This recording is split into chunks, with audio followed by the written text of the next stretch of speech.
Hey everyone, welcome back to the channel. Today I have a special guest for you all, Miss Khoren, the 9 to 5 Pro, because some of you already know I work on resumes outside of my full-time job with my company Pitch HR. And a lot of you have reached out about federal resumes. I do not work on federal resumes. I've done like a few in the past. They are not my forte. I like to stick to the private sector. So I went and sought out someone for you all to ask your questions to in the comments when you are ready. So yes, I have Miss Khoren, the 9 to 5 Pro. She's based out of the DMV area. I'm in Atlanta, of course, but the magic of the interwebs, we are both here with you today. So Khoren, why don't you introduce yourself to the people and then we'll get started because I have plenty of questions for you. Absolutely. Well, hello, everyone. My name is Corinne Claiborne. I am the owner of the 9 to 5 Pro. I specialize in federal resume writing, federal resume strategy, and interview preparation. This business was created so that I could really hone in on entry-level career professionals looking to transition into the federal government because I know what it's like. It's hard. You don't know where you're starting from. You're trying to figure out what's the best foot you need to put forward. So the 9 to 5 Pro is your hub to get all of that guidance and resources to make you the best candidate when applying to federal roles. And I'm very, very excited to be here. Thank you, Tiffany, for We're excited to inviting have you. me. Absolutely. Awesome. Now, you said you're specializing in helping the entry level transition into federal resumes. That made me think, well, how long have you been in the federal sector and how long have you been writing federal resumes and partnering with people wanting to make that switch? Yes. So I've been a federal employee for about 7 years now. And I've been writing federal resumes consistently since probably when I opened the 9 to 5 Pro, which was in 2020. But I've been writing resumes in general since about 2013. So I'll say about 9 years. But really honing in on the federal was definitely the last 4 years within my own business. And then I also contracted with another federal resume writer who allowed me to really get in the weeds and understand what is necessary, what is a federal resume, and what gets you referred. So I'd say about 4 years in total, I've really honed in onto the federal resume part. Nice. Now, we won't say that word, but we all know what went down in 2020. That's Yes. also the year I started Pitch. So I Yep. completely understand. But I've been writing before that as well. So, y'all, she knows what she's doing. Usually by that time, I say everyone who started a business in 2020 probably should have done it a long time before then. So you know what you're talking about. Yep. Um, since we're talking about transitioning, there are a lot of people looking to transition. I actually saw the article the other day in SHRM that 85% of people are considering switching either industries or just jobs, period. Just so people have an idea about how long does the process take in general when it comes to federal resumes and federal interviewing? Because I know I've heard it's somewhat of a lengthy process, but Yeah. on average, how long would you say it takes? I think the main factor, depending which will depict the time, is the background. So if it's a specific job that needs like a top secret clearance, I would just say holster at least 6 months to a year before getting like the final offer. If it's just like a maybe program management or just an entry level federal job, I would say give it 3 to 6 months. I always tell my clients if you have a current job and you're looking to transition into the federal government, do not quit your job until you receive the final offer because it can take months and you want to make sure you're still, protected. But I would say on average, if we're not including like super top secret clearances, 3 to 6 months. Okay, so 3 to 6 months isn't too bad. Yes. I tell people that. Now that Mhm. 6 to 12, I would get too antsy for that. So Yeah. Yeah. but it's good to know to have that idea that it's not going to be 2 weeks, it's not going to be two It's days. not. It doesn't Right. move like that. We're talking Yeah. about government or the Yeah. That's what government, I'm saying. right? They move like snails. They a little Yeah. slow in there. Yeah. But, they like to be very thorough. They So, do. now I know you said don't quit your job until after you get Hmm. that final offer. I like to tell people don't quit your job until after you get that offer, the Hmm. background has cleared, Hmm. they have sent that laptop. I'm one of those people because people Yes. rescind job offers sometimes, at least in the Yep. private sector. Can Mhm. that happen in the federal sector as well? It can, but typically when you're when you enter, there's like a probationary period up to a year. It could be 2 years depending on the role. So I personally have not seen anything rescinded past that probationary period, but I won't say it can't happen. If you're not meeting the goals of the role, then I don't see that that could be something that wouldn't happen. But I think it's very rare because they vet you so well before you get in, and then they still put you sometimes on a probationary period up to a year, 2 years, just to ensure that you can meet the goals of the role. So the rescinding of the offer, I think, is a little bit rare because they do such a thorough job before they even allow you to start the job, essentially. Okay. That Yeah. makes sense. And so we wouldn't see like with some of the bigger tech companies, people get Mhm. all excited, say I got this Oh, yes. offer, and then before they even get to start, they're like, actually, we had a budget change because the Yeah. federal government is looking at that budget front, back, center, middle. Yes. They're not flip-flopping in the middle. So Right. it sounds like if you're looking for something with, I don't even want to use the word stability, but if Hmm. something that's a little bit more I don't want to use the word guaranteed either, but for these Hmm. purposes, I will. And Yes. you won't get that rug pulled out from under you. That may be Yes. the go. Okay. Absolutely. Okay. And so, my question and the question of the people, it's one that we always want to know. What is the real difference between a Mhm. private sector resume and a federal resume? Like, and then I have Yes. another part of that question after you. Okay. So the main difference really is the formatting.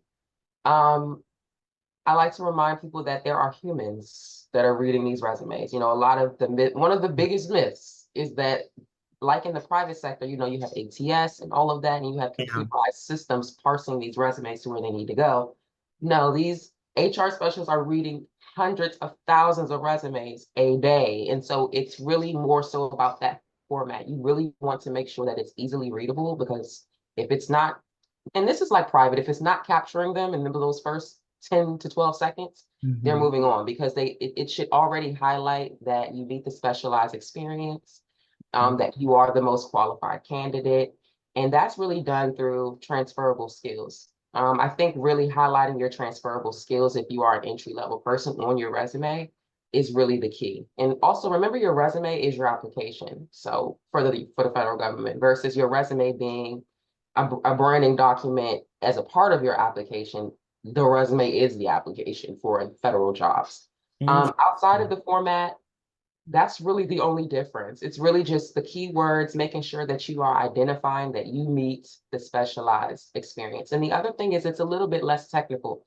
Now, I've written federal resumes for people who are trying to get into maybe like IT, project manager within the federal government. So of course, those will be a little bit more technical. But for the regular just program type of roles where you're just entering in, it's not super tech based. So, you don't have to list all the systems and everything that you've used, but it's good to show that. But it's more so giving giving evidence of the impact that you've made in your roles. And Okay. that's still not that different from private. I just think the biggest one is how it's written. That's really Okay. the biggest thing. Now, I didn't know the part about it being, or that it being okay to be less technical because, on Yeah. my side of the world, I'm like, y'all need to list those systems because people Yes. don't put them on there. And those Mm-hmm. are going to be keywords. But I push that so hard Hmm. because of nobody sitting there reading your resume on this side. Right. We're not reading that. Yeah. Not that ATS is going to kick you out if you don't have the keyword Exactly. you're looking for. You could be the perfect candidate, Mhm. but if you don't have the keywords, you don't highlight that experience, and the system doesn't pick you up, I will never see it. And Yes. I always remind people in the private sector, 75% are not seen, period. Hmm. They're going to lay Yes. eyes on them. So I always push those tools like Job Scan, Yes. Resume, that I'm Hmm. saying that right. There's a couple of them out there because they will help score your resume. So I just Hmm. repeat, y'all, those will not help you Mm-mm. with a federal job because there are people reading your resume. If you're Yes. private sector, ain't nobody reading that. Yeah. Federal, they are reading it from top to bottom to Mhm. really tabulate that experience and see Right. if you're coming to the table with the transferable skills. That's Mhm. always the key word, transferable skills. Um, Absolutely. and so, are there any skills that you have noticed are more valuable right now to the federal government or? Yes. Oh, please. I can just go based off of the clients that I've helped in their process of getting referred. I think, and we're a technology-based society in general. So even though these resumes aren't super tech-based, I still tell my clients, make sure you list your technology, what you're familiar with using, because it doesn't hinder you, it can only help you. So just add it onto the resume. So when I say things like, data entry or data management, that's a huge one. People operations, like those types of skills, project management, that's huge. Okay. That's not just being a PMP, that's managing a task. That's project management. I see that as a huge one. Okay. People operations, administrative management, um, oral communication, not anything that I think is super specific that Mm, someone wouldn't have experience in their job history. I think it's really just sitting down, understanding what you've done, and pulling out those keywords and matching it to the job announcement. That's really what it is. It's not even a specific keyword, like key skill that I would say guarantees you in. It's more so tailor it to the announcement. See what the announcement's asking. In the announcement, I know we're getting to USAJobs, but they even put keyword skills and keyword phrases in the announcement. And if you can build off of those, you're doing what you can do. You're doing your best. That's a good resume where you're already including verbiage and the skills that are already being sought after in the announcement into your resume. okay. Okay. First of all, I Yeah. love that they call them job announcements. It sounds real classic, the job Yeah. announcements. Me, I'm like, what did job ad say? Uh, Yes. but something you just make me think of is you Mhm. mentioned project management as being a good key skill and the importance of showing how you have managed projects. I have had so many people, especially women, Mhm. minority women, who say that they want to go get project management certificates. They want, Yes. I'm always like, okay, that's fine, but like, have you actually managed projects? Because a Mhm. person with the experience is still going to get that job before you do. A Right. certification, something does not automatically mean you're about to get It's true. chosen for that job. Um, Right. so specifically when it comes to project management, is it the case that yes, that experience is going to be great. A certification is great. If you Mhm. have the experience, a certification will give you a little leg up. Mhm. Do you think it's kind of neck and neck or a level if you have the certification itself, but not the true project management experience? How does that kind of balance Yes. I think it depends on the role you're applying to. out? Okay.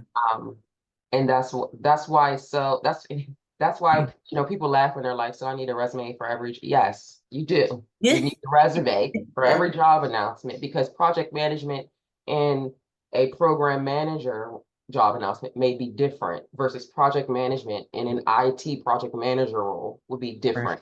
So I think it just depends on the role that you're applying to. So what I'm hearing is y'all need to Yeah, actually read the yeah, entire job announcement because that's one of those absolutely. things that is a pet peeve of mine. I'm like, did you read this? Because you just told me Exactly. you hate doing this. Oh, well, I saw that this was a requirement of the, you Hmm. gotta read this whole thing. Go You back. have to read the whole thing. Okay, okay. And see, that makes complete sense. Yeah, Thing is fundamental. I always tell people that, yeah, especially the people who love to put detail oriented on their resume. yes, You didn't even read this. Lie, exactly, lies you tell. exactly, right. But that's good to know. So y'all really are going to have to look at that job announcement, Mhm. look at what it's asking for and how you can demonstrate that you meet Mhm. that requirement. Exactly, Okay. exactly. Now, here's a good question for you. Are there any certain industries or professions Mhm.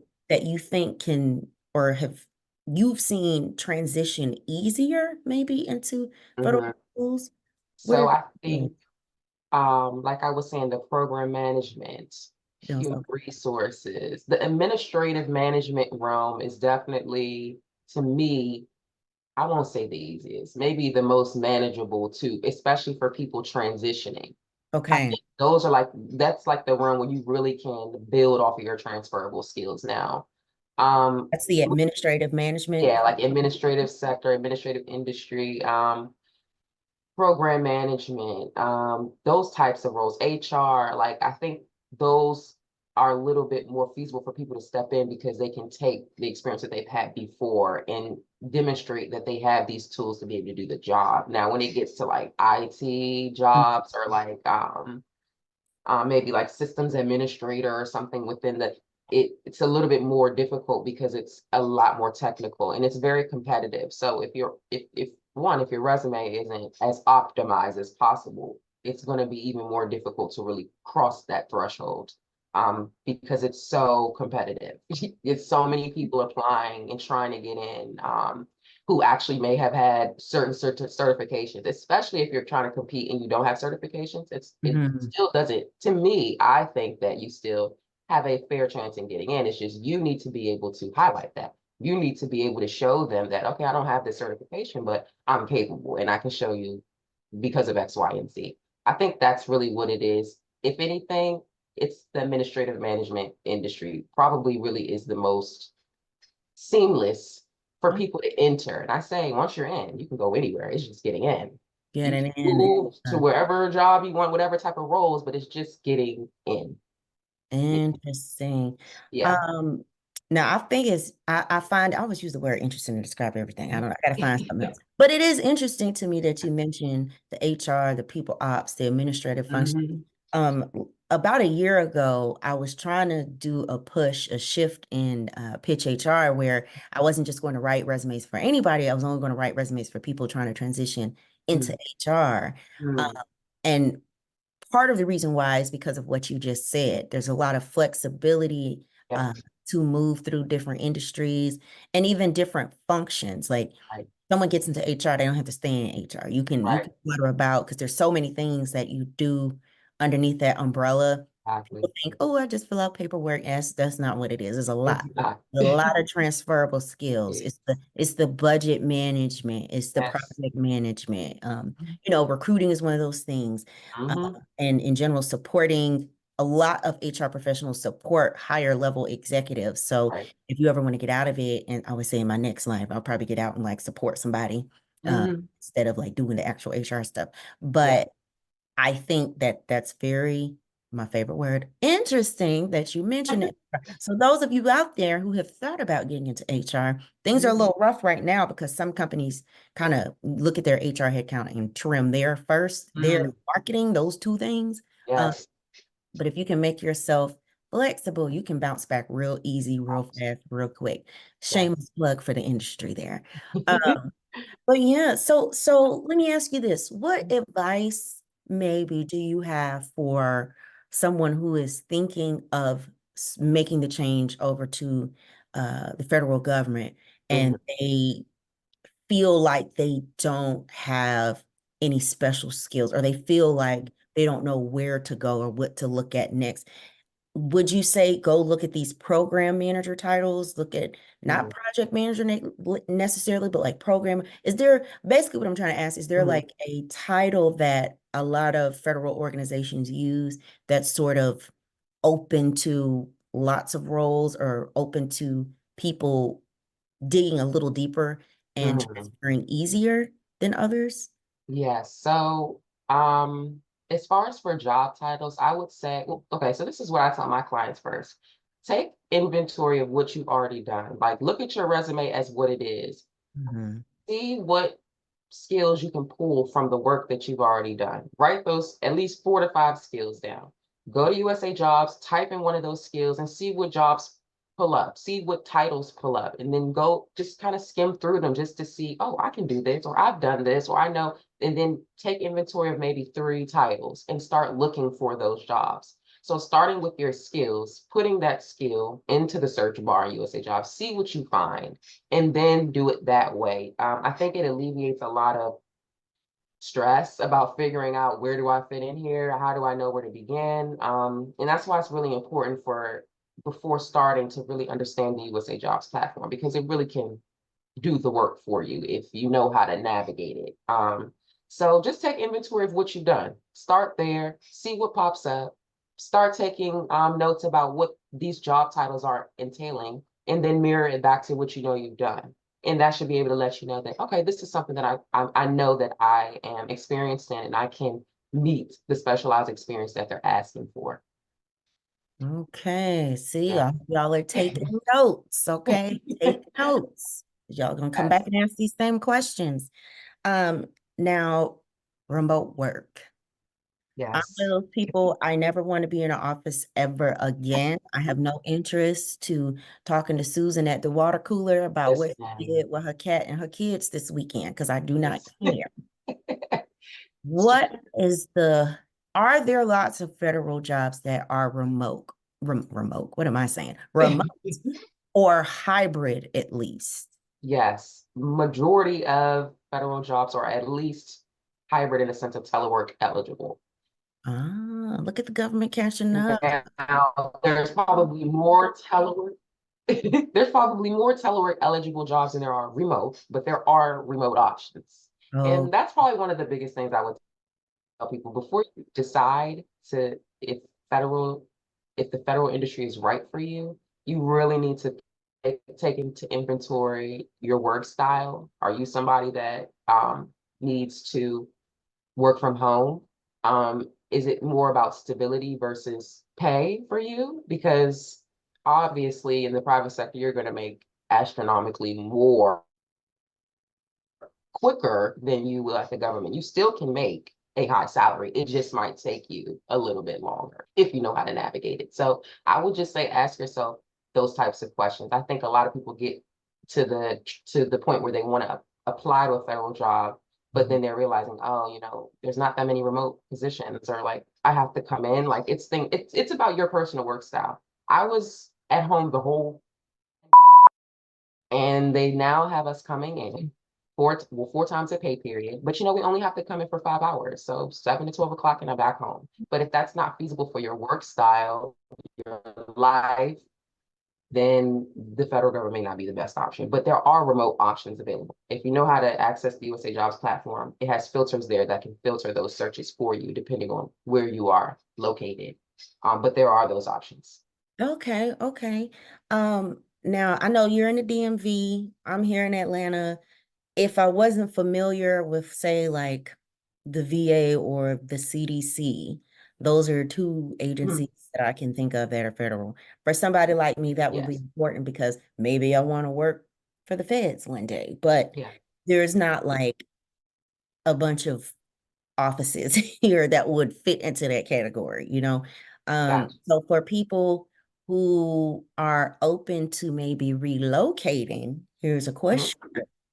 Now we know cost of living is higher where Mhm. you are versus where I am, even though people keep moving to Atlanta. That's part of the reason why. But Right. if we were going to, or someone like me was Right. considering making that move, how do they look at the salary? Like, because what you paying me in Atlanta might be great, but if I Mhm. decide I want to, because I really do want to live just like in DC, I would love to live in like a nice Mhm. little Yeah. home or high Yeah. rise, mid rise Right. situation. But the way my Mhm. pocket's set up, Exactly. it's on the line. That's out of my tax bracket. So for the people out there considering this, is it going to be a true, like, they're going to look at my Yeah. salary here in Atlanta and Right. pay me similar to that in that area? So if you were, let's say you were in Atlanta and you were looking to apply to a federal role that the headquarters may be in DC, your pay would be based on where you are located physically. So they would be going off of the wages, the salary and wages of the Atlanta area versus if you were to move to the DMV and still be remote, then your pay would reflect the wages for DC, Maryland, and Virginia. Does that make sense? That makes sense to Yeah. me. I ask that because, and this is an unpopular opinion for some people, there are people who think if I live in Atlanta or I live in San Francisco, the pay should be the same regardless. To me, that Mhm. makes absolutely no sense. It's the same thing like your car insurance rate is not Yes. going to be the same in Atlanta Mhm. versus Oakland or Right. versus San Francisco, where they busting the windows Exactly. out left and right.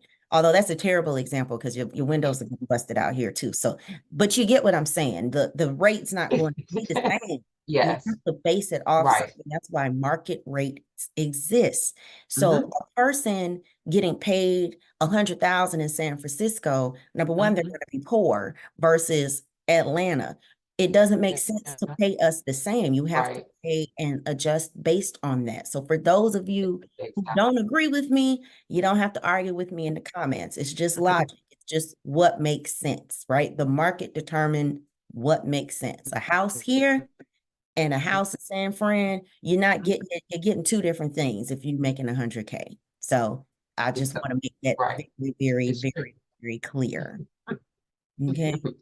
And I didn't ask you this in the beginning. I will be posting this with your contact information and where to find you. But while I'm thinking about it, why don't you tell the people where they can find you online?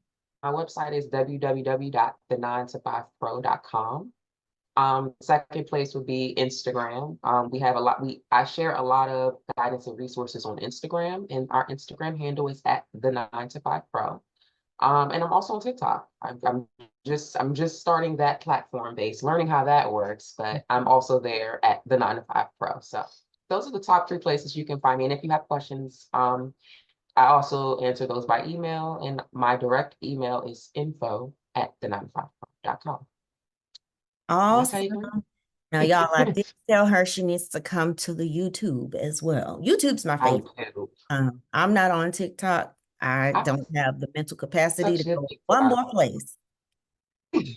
Um, I Yes, love I the understand. YouTube community because the people who are supposed to find you will find you, just like with the other platforms, but I just can't take on anymore. I also like longer form content like this.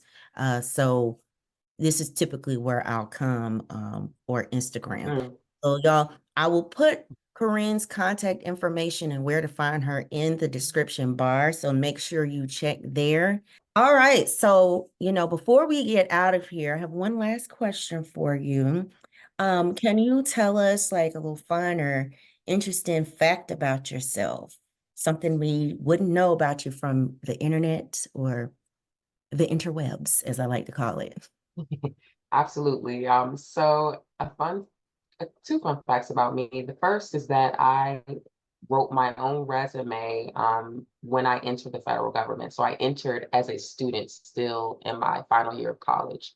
I wrote my resume to get accepted into the Pathways internship program and was accepted. And then I was hired permanently once I graduated. The second 7 years, which is not typically normal as a federal employee. I was explaining that as a millennial, I feel like I've been bred to kind of keep climbing the ladder and not Mhm. really knowing when to stop or not really having a ceiling that I've placed above me. So I just want to be a poster for other entry level federal people that this is possible for you. You know, your salary can increase every year. You can gain new skills and still be challenged every year, even though you are a federal employee. So that's two fun facts about me. I don't think I ever really advertised that on my page or really on my site. So I do. I appreciate that question. Yeah, that is, first of all, congratulations. And that is something that I think speaks volumes about what you're doing and that what you are showing people and the services that you provide, they work. They work, people. So if you are looking for that change to get into the federal government, I highly encourage you all to check out the 9 to 5 Pro. Yes. Like I said, contact information will be in the description bar. But definitely check out Instagram. That's where I follow. That's how I found her. Go to the website, all the things, and now on TikTok. So the 9 to 5 Pro. Go ahead and get your resume ready, get those skills updated, and make that change. Okay. So thank you so much, Corinne, for joining me today. I really hope that people reach out to you with questions or set some consultations so that they can start making that change. Absolutely. All Thank you right. for having me. I appreciate being here. Maybe we'll have you back again. We'll see. We'll see. I, Absolutely. I know you're gonna get some questions. You all can leave comments below as well. But if there are direct questions for Corinne, send them directly to info at the9to5pro.com, right? Yep, correct. Perfect. Yep. Well, thank you so much. I'm going to let you get out of here, and hopefully we will see you back again in the future. Absolutely. Thank you so much.